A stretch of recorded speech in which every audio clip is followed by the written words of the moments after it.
My name is Prashant Sen and I'm practicing as a lawyer in the Supreme Court and the Delhi High Court, as well as various forums like the Electricity Tribunal and the National Green Tribunal.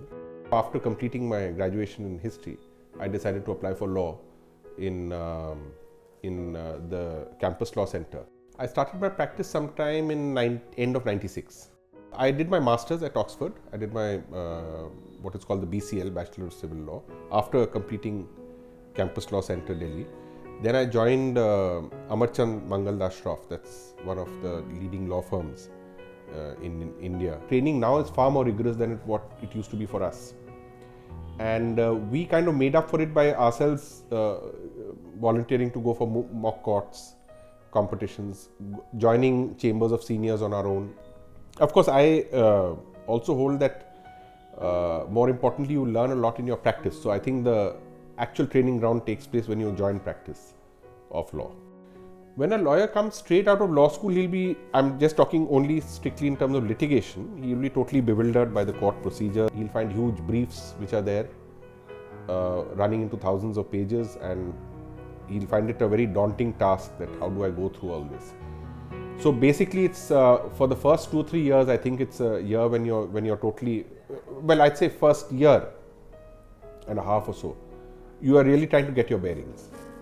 What motivated me was the fact that I was fond of debating and all, and I felt that it came naturally to be able to stand in the court and argue your point. I found that I found that exciting, the adrenaline rush of litigation.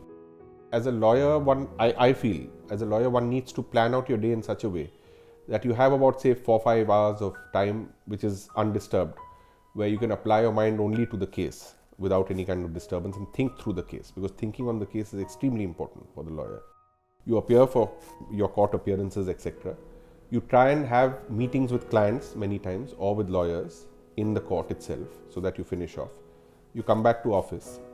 Then again in the office you can have meetings with clients, you can start preparing for the next day. But one has to be extremely careful in time management because time can slip away quite fast. And yes, for a lawyer, time is at a premium because you're actually selling your time.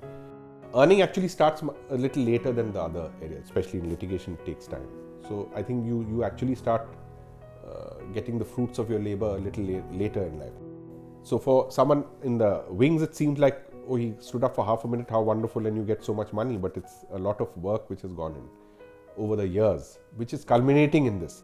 At a reasonable estimate, it would take in litigation about 10 years for you to really establish yourself.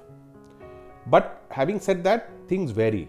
It depends on how much focus you have. Definitely, if you have a background in family, it does matter because you are able to avoid a lot of pitfalls which normally you would get into.